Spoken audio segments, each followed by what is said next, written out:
la célébration, la bénédiction des animaux se passe en deux temps. Donc on a d'abord la bénédiction des animaux. Ensuite, j'invite les personnes ici présentes à la salle paroissiale pour dégustation de crêpes et donc pour se restaurer.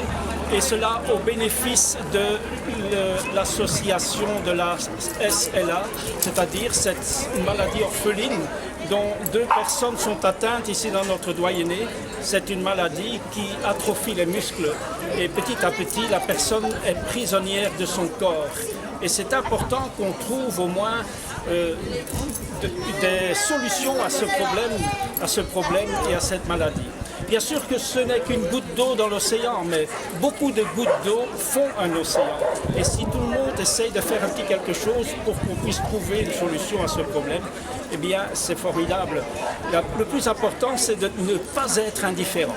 Voilà. On m'a dit que la célébration avait été créée il y a 4-5 ans. Oui,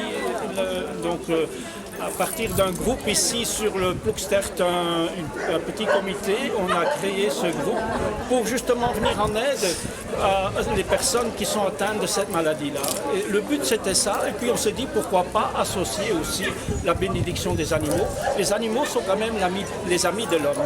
Et on sait très bien que le père Guy Gilbert à Paris utilise les animaux pour pacifier les jeunes qui sont délinquants, et il les prend et il les met dans une ferme donc là-bas dans le sud de la France pour les aider à s'habituer aux animaux et devenir un peu plus fidèles à ces bêtes, parce que la fidélité c'est important, hein, la fidélité, et en étant proche des animaux, bien les jeunes apprennent à être fidèles et ils ont en retour des animaux parce que les animaux sont aussi très fidèles.